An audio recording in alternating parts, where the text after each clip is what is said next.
Hello दोस्तों, आज chemistry के 20 क्वेश्चन VVI सब्जेक्टिव क्वेश्चन देखते हैं। तो 20 क्वेश्चन आज देखेंगे। वैसा क्वेश्चन लेकर के आए हैं जो प्रीवियस ईयर में बहुत बार पूछा गया है। तो 20 क्वेश्चन है, इस 20 क्वेश्चन को देखेंगे कौन कितना कब पूछा गया है। ये सारा पॉइंट को ऑलरेडी नोट कर दिए हैं। तो यहाँ पे देख सकता है कि कब कब एक क्वेश्चन पूछा गया। 11, 16, 19, 20 ये सब में एक क्वेश्चन पूछा गया है। फ्राइडे के विद्युत अपघात के प्रथम नियम, द्वितीय नियम, ये सब क्वेश्चन एग्जाम के पॉइंट ऑफ व्यू से VVI होता है। तो ये सब क्वेश्चन को बेहतर ढंग से याद कर लेना, जिससे एग्ज़ाम का बेहतर तैयारी हो सके। तो यहाँ पे चलते हैं बगैर देर किए हुए, तो ध्यानपूर्वक देखना। सबसे फर्स्ट क्वेश्चन है, फ्राइडे के विद्युत अपघात के प्रथम नियम को लिखें। तो फ्राइडे एक वैज्ञानिक होता है, उन्होंने विद्युत अपघात के कुछ दो नियम दिए हैं, एगो प्रथम नियम, एगो द्वितीय नियम। तो ये प्रथम नियम लाए हैं। तो इस नियम के अनुसार किसी इलेक्ट्रोड से मुक्त किसी पदार्थ की मात्रा प्रवाहित धारा के समानुपाती होता है। इसका कहना यह है कि कोई विद्युत अपघात लेते हैं तो इसमें करंट धारा प्रवाहित करते हैं। तो करंट धारा प्रवाहित करते हैं तो इससे जो मुक्त इलेक्ट्रॉन होता है, मतलब इलेक्ट्रॉन एक जगह से दूसरे जगह कैसे करता है जाने का, या प्रवाह उसी को बोलते हैं, या एक जगह से दूसरे जगह जाता है उसी को इलेक्ट्रोड मुक्त कहते हैं। तो उसी का समानुपाती होता है। ये कहना ये चाह रहा है कि हम किसी पदार्थ में इलेक्ट्रॉन देते हैं, इलेक्ट्रॉन दिए तो जितना हम इलेक्ट्रॉन के मतलब विद्युत धारा, जितना विद्युत धारा देंगे उतना विद्युत अपघात होगा, तो वह समानुपाती होगा। तो इस प्रकार से फ्राइडे के प्रथम नियम हो। आगे चलते हैं। ये भी क्वेश्चन बहुत ज़्यादा इम्पोर्टेंट है। दूसरा नंबर क्वेश्चन देखो, कब 11, 16, 19 में पूछा गया। तो अभिक्रिया की कोटि से आप क्या समझते हैं? तो इसी में शून्य कोटि अभिक्रिया, प्रथम कोटि अभिक्रिया, द्वितीय, ये सब। तो अभिक्रिया की कोटि क्या चीज़ है? तो किसी रासायनिक अभिक्रिया के वेग समीकरण में अभिकारक के घातों का योग अभिक्रिया की कोटि कहते हैं। मतलब अभिकारक के जो घात होगा, जितना पावर होगा यानी डिग्री होगा, उसी को काची बोलते हैं? अभिक्रिया की कोटि। अगर पावर 1 होगा तो वहाँ पे प्रथम कोटि अभिक्रिया, 2 होगा तो द्वितीय कोटि अभिक्रिया, 3 होगा तो तृतीय कोटि अभिक्रिया। इस प्रकार से होता है। अगर पावर डिग्री 0 आया तो शून्य कोटि अभिक्रिया होता। आगे चलते हैं। शॉर्ट की दोष को शॉर्ट की त्रुटि के नाम से भी जाने जाता है, क्योंकि शॉर्ट की दोष भी पूछ लेता है, शॉर्ट की त्रुटि यानी फ्रेंकल दोष और शॉर्ट की दोष में अंतर ऐसे पूछा जाएगा। शॉर्ट की दोष फ्रेंकल दोष में अंतर बतावे, या डेफिनेशन बतावे, या परिभाषित वही हुआ। तो शॉर्ट की त्रुटि या फ्रेंकल त्रुटि भी पूछ सकता है। ये कब पूछा गया है? तो 97, 11, 16 में पूछा गया। तो बोला जाता है इस दोष में अवयवी कण अपने जालक बिंदु को छोड़कर गायब हो जाता है। मतलब मान लिया जाए कोई क्रिस्टल लेते हैं, इस प्रकार से क्रिस्टल लिए और इस प्रकार से इसमें क्या चीज़ है? कण है, और एक कण उठ करके गायब हो जाना क्या चीज कहलाएगा?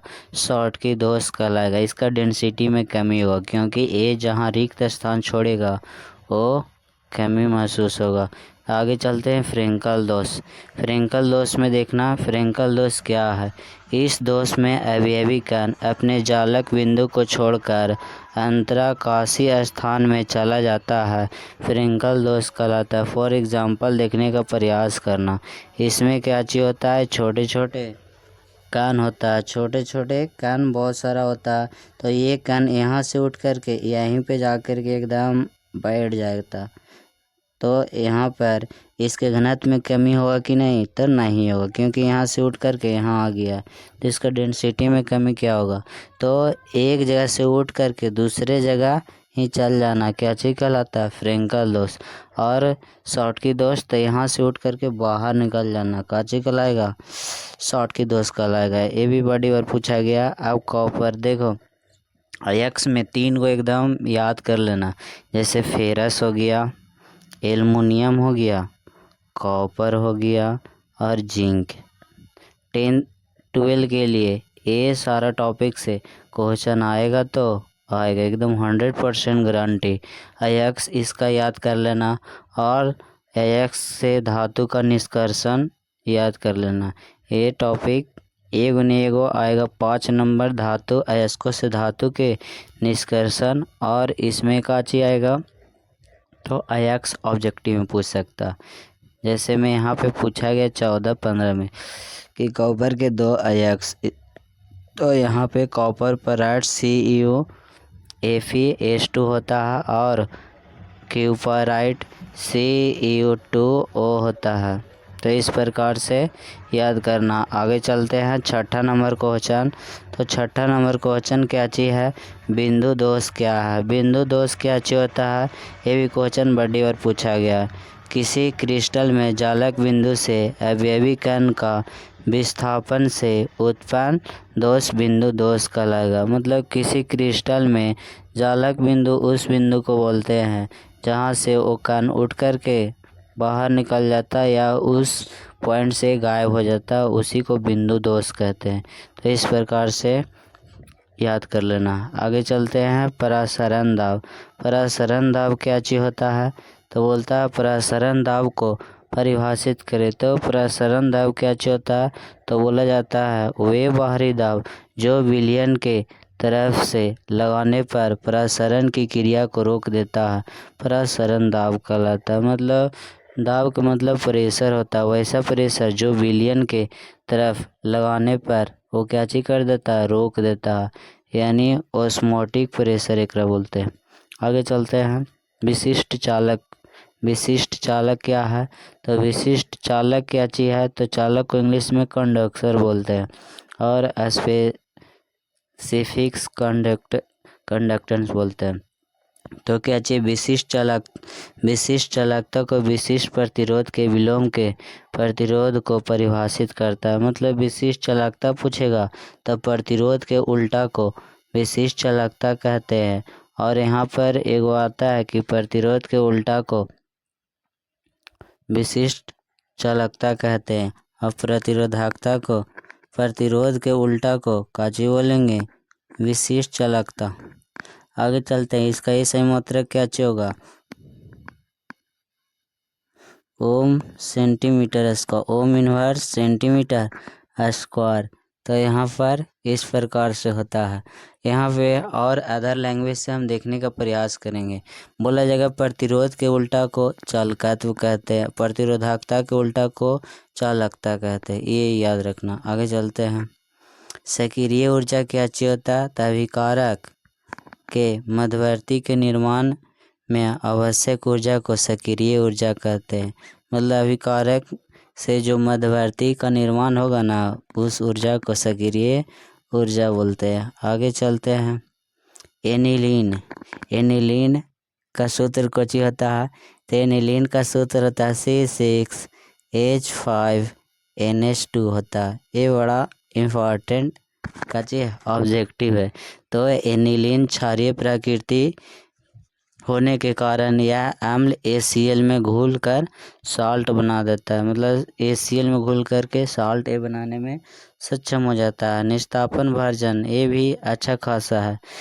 भर्जन को जो होता है, कोई भी अयस्क को वायु की उपस्थिति में गर्म करके उसे ऑक्साइड में कन्वर्ट कर देता है। निस्तापन को चाहिए तो वायु के अनुपस्थिति में, देखो निस्तापन आएगा, तो निस्तापन का चाहिए तो ये वायु के अनुपस्थिति में, मतलब वायु वहाँ पे प्रेजेंट नहीं हो, तो वायु के अनुपस्थिति में गर्म करके उसके ऑक्साइड में कन्वर्ट कर देगा तो निस्तापन।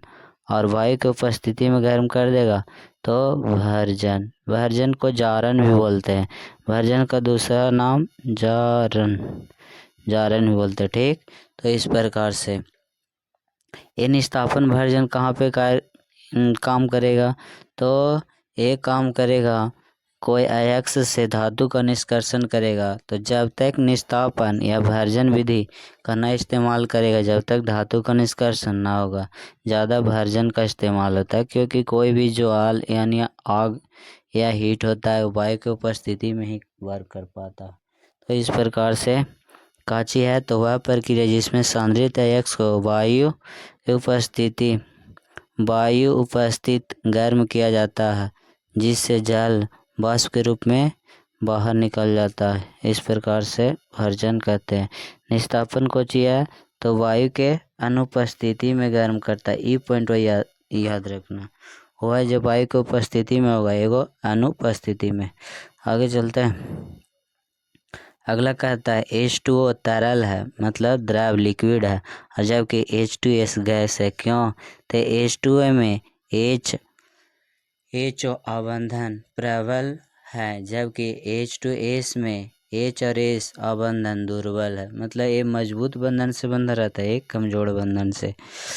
क्योंकि S का आकार ऑक्सीजन से बड़ा होता है इसीलिए H2O तरल होता है जबकि H2S गैस होता है। आगे चलते हैं, क्वेश्चन अच्छा है ये वाला।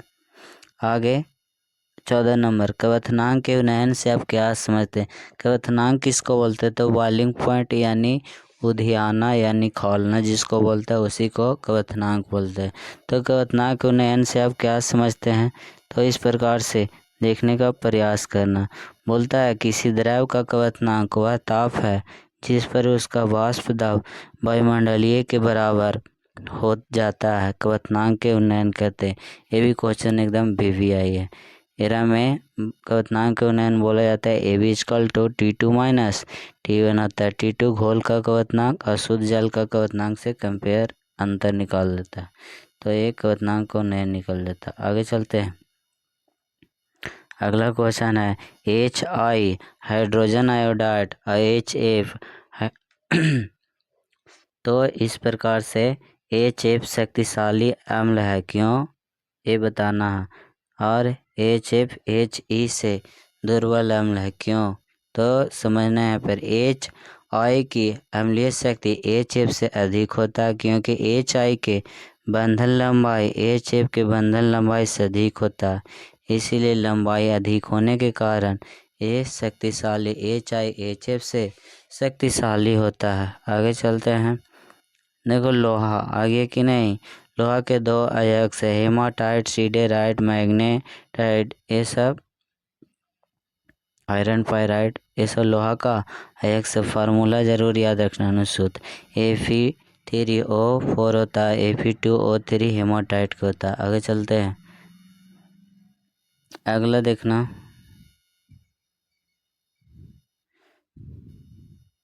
यहाँ पर द्रवरागी जिसको लियोफिलिक बोलते हैं, द्रवविरागी लायोफोबिक बोलते हैं, कोलाइड में अंतर है। तो द्रवरागी और द्रवविरागी में इसमें बड़े बड़े कणों के रूप में होता है, इसमें छोटे छोटे कणों के रूप में होता है। दूसरा है यह अधिक अस्थायी होता है और एक कम अस्थायी होता है। ठीक, फिर उसके बाद यहाँ पे इस प्रकार आवेश की मात्रा शून्य होता है, इस प्रकार आवेश की मात्रा कुछ होता है।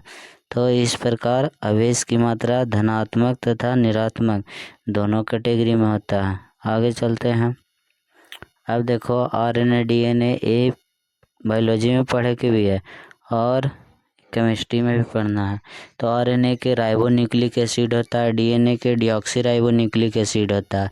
ये हमारे आनुवांशिकता को यानी जीन से मिलकर बना होता है, यानी हमारी आनुवांशिकता को दर्शाता है। ये प्रोटीन ये सब से रिलेटेड होता है। RNA 3 प्रकार के होते हैं, tRNA transfer ribonucleic acid, mRNA messenger ribonucleic acid, एगो rRNA होता है राइबोन्यूक्लिक एसिड। 3 प्रकार होता है। अंतर देखते हैं। तो यह एक कुंडलित होता है, यह द्विकुंडलित होता है। आरएनए कोशिका द्रव में पाया जाता है, यह अणुसूत्रों में पाया जाता है। यह आनुवांशिक पदार्थ नहीं दर्शाता, लेकिन ये आनुवांशिक पदार्थ किस रूप में, जीन के रूप में दर्शाता है। आगे चलते हैं हम 18 नंबर। ये भी क्वेश्चन बहुत ज़्यादा